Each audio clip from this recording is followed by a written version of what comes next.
साधु साधु। नमो तस् भगवतो अरहतो सम्मा संबुद्दस्स। नमो तस् भगवतो अरहतो सम्मा संबुद्दस्स। नमो तस् भगवतो अरहतो सम्मा संबुद्दस्स। साधु साधु साधु। पूजनीय कल्याण मित्र, हमारे गुरु भंते जी के चरणों में हमारा प्रणाम है। साधु साधु साधु। श्रद्धावान उपासक उपासिका, आज हम आपको बहुत ही अद्भुत ऐसे धर्म का उपदेश करेंगे। ये जो है, भगवान ने हमें हमारा जीवन किस गति से, कितनी तेजी से समाप्त हो रहा है, इसकी किस प्रकार से यह संपूर्ण इस लोक से परलोक की ओर भाग रहा है, उसकी गति के बारे में भगवान ने बताया है। हम लोग देखते हैं कि जन्म लिए और बिल्कुल सुस्ताए रहते हैं। यानी बचपन में थोड़ा उत्साह है, फिर जैसे मध्यम वयस्क में आने के बाद या फिर युवा अवस्था में ऐसा लगता है जैसे सारी दुनिया मैं जीत लूंगा, है ना। उसी कारण से वह यौवन मद होने के कारण से, यानी मैं जवान हूं, इसका अहंकार या नशा होने के कारण से, यौवन मद का तो जवानी का नशा जो कह सकते हैं। आयु मद के कारण से कि मेरी जिंदगी बहुत लंबी है, इस कारण से, ठीक है ना। जीवित मद, मैं जीवित हूं इस कारण के, इससे इसके नशे से व्यक्ति अपने जीवन में अनेकों अकुशल करता है, पर उसे पता ही नहीं चल रहा कि ये जीवन कितनी गति से, कितनी तेजी से समाप्त हो रहा है। जिन्होंने वास्तव में अपना आयु 60, 55, 60, 70 वर्ष तक जिया है, उनको पूछ कर देखे, वो आपको बताएंगे कि कुछ ही दिन पहले उनकी शादी हुई है। कुछ ही दिन पहले, कुछ ही दिन पहले वो बालक अवस्था में थे। क्षण भर में सब बिल्कुल आंखों के सामने पूरा जीवन देखकर निकल जाता है। देखते ही देखते, पलक झपकते ही बहुत लंबा समय बीत गया ऐसा लगता है। ये सब क्या है? यह जीवन की गति है। उसके बारे में भगवान बहुत ही सुंदर ऐसी उपमा के साथ, उदाहरण के साथ एक धर्म का उपदेश देते हैं। आज हम उसको सीखने वाले हैं। आज जो सूत्र सीखेंगे, इस सूत्र का नाम है धनुग्रह सूत्र। क्या नाम है? धनुग्रह। धनुग्रह यानी तीर, तीरंदाज के बारे में भगवान ने, धनुष्य को पकड़ने वाले के बारे में उपदेशित किया हुआ यह सूत्र है।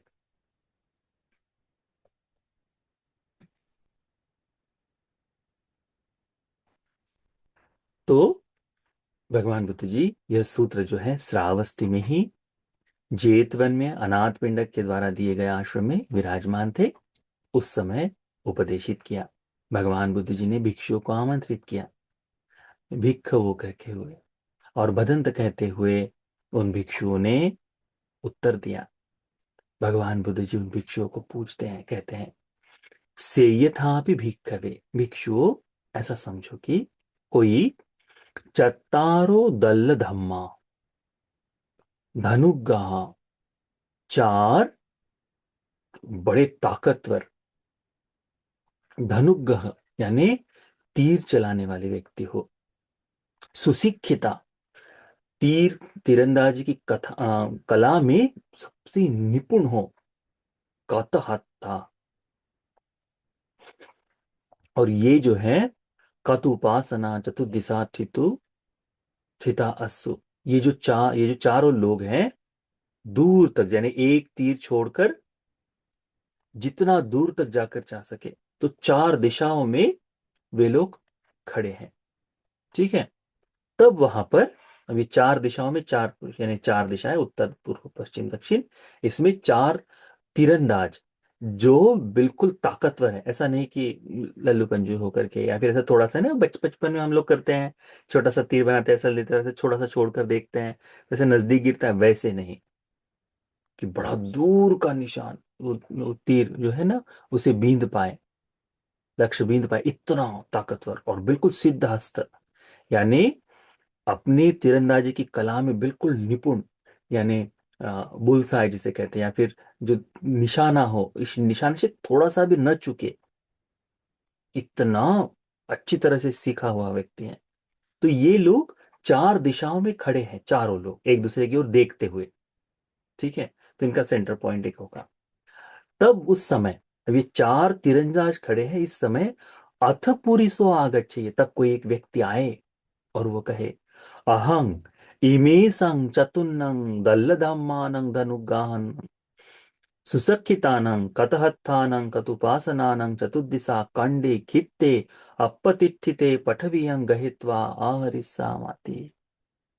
वो क्या कहता है, वो व्यक्ति आए और ये कहे, ये जो चार धनुर्धर हैं, जो अच्छी तरह से बलवान, सुंदर तरह से प्रशिक्षित, निपुण है अपनी इस धनुर्विद्या की कला में, ये चारों लोग जो चार दिशाओं से तीर को छोड़े, तो चार दिशाओं से तीर को छोड़ रहे हैं, तो कैसे होगा।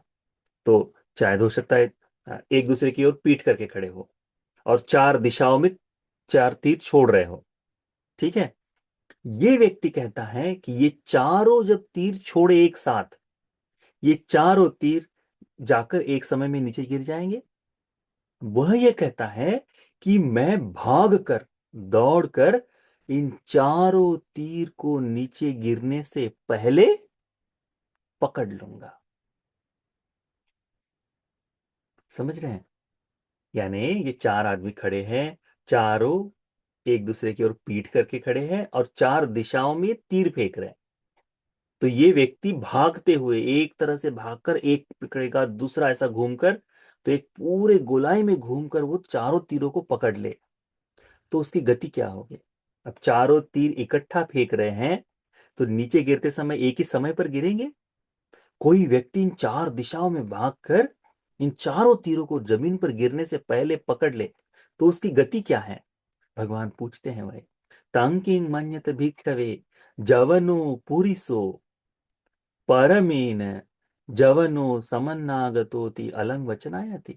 यदि वो चारों तीर गिरने से पहले पकड़ ले, तो उसका जव, जव यानी उसका वो जो शरीर में जो ताकत है, यह ताकत कम समझी जाएगी, क्या श्रेष्ठ समझी जाएगी। तो हाँ, कहते हैं श्रेष्ठ समझी जाएगी। उसकी जो स्फूर्ति है, उसकी जो स्फूर्ति है जब, ये स्फूर्ति पुरुषों में सबसे श्रेष्ठ मानी जाएगी, कहते हैं। वो जब एक तो नहीं कहलाएगा, कहलाएगा। भिक्षु लोग पता है क्या उत्तर देते हैं। भिक्षु लोग भगवान को कहते हैं, भगवान एकस्य चेपि भन्ते दल्लधामस धनुगास सुसक्षितस्य कतहस्तस्य कतुपासनस्य खंडं खित्तं अपतिष्ठितं पठवियं गहेत्वा आरेय जवनु पुरिसो परमेन जवेन समन्नागतोति अलंग वचनायाति। भगवान को भिक्षु लोग कहते हैं, भगवान आप चार को नहीं, इनमें से कोई एक तीर को भी, एक दिशा में फेंके हुए तीर को भी कोई व्यक्ति दौड़कर भागकर पकड़ ले, तब भी वह जव संपन्न स्फूर्तिवान, बड़े रफ्तार वाला, तेज गति से भागने वाला व्यक्ति समझा जाएगा। उसके शरीर का बल भागने में सबसे तेज पुरुषों में श्रेष्ठ माना जाएगा। सत्य ही है। अब हम देखते हैं ना, क्रिकेट खेलते समय बॉल फेंकते हैं और बहुत दूर से जाकर कोई भाग कर उसे पकड़ ले, तो सब लोग उसके लिए तालियां बजाते हैं कि कितनी तेजी से भागते हुए उसने पकड़ा है करके, है ना। हम उसको समझते हैं कि हाँ बढ़िया है करके। कोई बहुत तेज रफ्तार वाला बॉलर हो, तो वो जब फेंके, कितना हम मानते हैं उसको, कितना उसका जव संपन्न समझते हैं। उसकी शरीर की शरीर यष्टि को देखकर कितना हम कहते हैं कि हाँ बढ़िया है, इसको किसी भी समय में कि हार नहीं सकता, ऐसा हम कहते हैं कि नहीं? तो धनुर्विद्या, तब तो बॉल क्रिकेट नहीं थी, भगवान धनुर्विद्या के बारे में बताते हैं। कहते हैं कि कोई भिक्षु लोग कहते हैं कि बते एक तीर भी कोई पकड़ ले तब भी उसको जव संपन्न समझा जाएगा, स्फूर्तिवान समझा जाएगा, बहुत तेज समझा जाएगा। क्या ही कहे कि वो चारों तीरों को पकड़ लेकर के, यदि चारों तीरों को पकड़ लेता है तो उसकी तुलना ही नहीं हो सकती, उससे गतिमान इस लोक पे कोई नहीं हो सकता, ऐसा भिक्षु लोग कहते हैं। भगवान कहते हैं यथाच भिक्खवे पुरी तस्स पुरिसो पुरिसस्स जवो, भिक्षु जैसे उस पुरुष की स्फूर्ति है, वो जो उस पुरुष की स्फूर्ति है, यथाच चंदिम सूर्यो जवो ततो सीगतरो, उस पुरुष की गति से अधिक तेजी जो है उस जव संपन्न व्यक्ति की, यानी जो चारों तीरों को पकड़ने का जो स्फूर्ति रखता हो, उससे ज्यादा गति चंद्र और सूर्य की है, उसके भागने की गति, उसके दौड़ने की गति। हम देखो ना, एक पृथ्वी का संपूर्ण चक्कर, अब पृथ्वी घूम रही है, परंतु हम गति सूर्य का उदय कहते हैं, सूर्य का अस्त कहते हैं, पृथ्वी का चक्कर नहीं कहते, है ना? तो हमारे लिए हम तो स्थिर जैसी जगह पर है, पृथ्वी घूम रही, तो इसीलिए उसी उदाहरण से समझाया जाता है। भगवान अधिक विवाद में नहीं पड़ते कभी किसी से। तो भगवान उनको बताते कि चंद्र और सूर्य की गति इससे ज्यादा तेज है, कहते हैं। किसकी? उस जव संपन्न पुरुष से अधिक गति किसकी है? चंद्रमा और सूर्यमा की गति। फिर भगवान कहते हैं यथाच भिक्कवे तस्य पुरिसस्य जवो, यथाच चंदिम सूर्यानं जवो, यथाच या देवता चंदिम सूर्यानं पुरतो धावन्ति तासं देवतानं जवो। कहते हैं उस जव संपन्न पुरुष से ज्यादा गति किसकी है? चंद्र और सूर्यमा की। इस चंद्र और सूर्यमा से अधिग्रहित जो देवता हैं, अधिग्रहित देवता यानी उसके आश्रय से, उसके भाव से उत्पन्न जो सूर्य और चंद्रमा की गति, जो ये जो देवता है, इनकी गति इस चंद्र और सूर्यमा की गति से भी अधिक है, कहते हैं। उनकी गति इससे भी ज्यादा है। यानी मनुष्य की गति से उस भागने वाले व्यक्ति को, हम तो असंभव है कि कोई दौड़ते हुए उस तीर को पकड़ ले, असंभव है। घोड़े से जाए, कैसे भी जाए, पैदल जाकर पकड़ना संभव ही नहीं। पर यदि कोई पकड़ ले तो उसे जव संपन्न कहा जाएगा। उससे अधिक गति है सूर्य और चंद्रमा की घूमने की, उससे अधिक गति है इस सूर्य चंद्रमा से अधिग्रहित देवताओं की गति, इससे भी ज्यादा तेज है। यानी देवताओं की गति की तुलना मनुष्य के जीवन से नहीं की जा सकती। भगवान बुद्ध जी पता है क्या कहते हैं? ततो शीघ्रतरं आयु संखारा कियन्ति, इन देवताओं की गति जो है, इन देवताओं से भी अधिक अधिक गति से, इन देवताओं की गति से भी अधिक रफ्तार से आयु संखारा, हमारा जो आयु संस्कार है, हमारा जीवन जो है क्षीण होते जा रहा है, कहते हैं। हमारा आयु क्षीण होते जा रहा है, कहते हैं।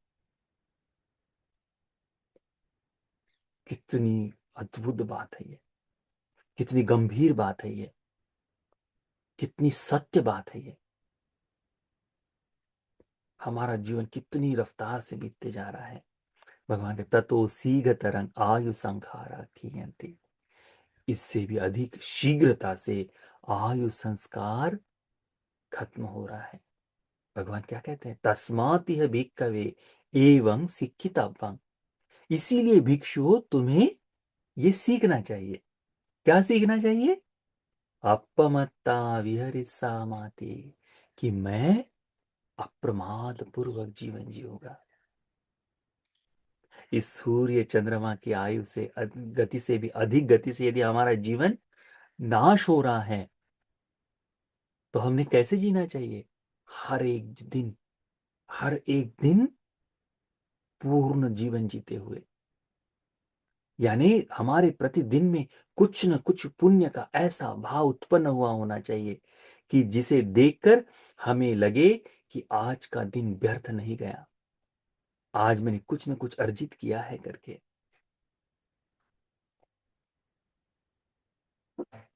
देखो, हम एक कथा है, शायद विमानवत्त में है या फिर धम्मपद की कथाओं में हमने बताया, दिव्यराज की पत्नी जो है वह मृत्यु को प्राप्त करती है ना। प्रातः के समय उसकी मृत्यु होती है और वह मनुष्य लोक में आती है। मनुष्य लोक में आकर 50-60 वर्षों का जीवन जीती है। इस संपूर्ण इसमें उसका विवाह होता है और वो धर्म से जीवन जीती है। विवाह होने के पश्चात बाल बच्चों के साथ में रहते हैं।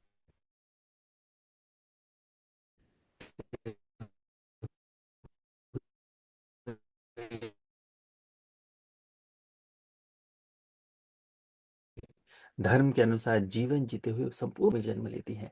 और उसी जगह की कथा हमने जो देखी, धर्मपुराज क्या कहते हैं कि मैंने तुम्हें सुबह से देखा नहीं, तुम कहाँ थी? तो कहते हैं, मैं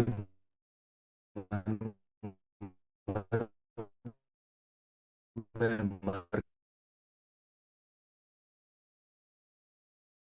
कर मनुष्य लोक में जन्म लिया किए और अब मैं यहाँ आकर पुनः, यदि इतना छोटा सा जीवन है वो पूरा बताती है कि मैं 50 वर्ष तक रही, इतने वर्षों तक मैंने कुमारी का जीवन जिया, इतने वर्षों तक मैं विवाह का जीवन जिया, इतने वर्षों तक मैंने धर्म का अभ्यास किया और वहाँ से भी मनुष्य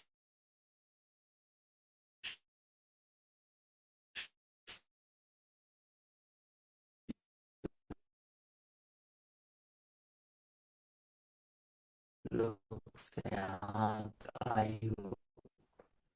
तो देवराज पूछते हैं, "आज जीवन जीते होंगे?" कहते हैं, नहीं। कहते हैं कि भगवान हमको यही तो सिखाने की कोशिश करते हैं, और जीवन जीने के लिए भगवान उपदेश, अपमत्ता विहरिस्सा माति, अप्रमादी होकर जीवन जीवो भिक्षु, एवं वो भी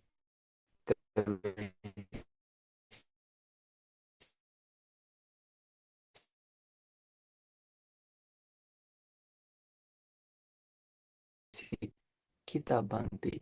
इस तरह से तुम्हें सीखना चाहिए करके भगवान बुद्ध जी हमको उपदेश देते हैं। तो इस बात की सत्यता को ध्यान में रहते हुए, चिंतन मनन करते हुए अप्रमादी जीवन हम लोगों ने जीना चाहिए।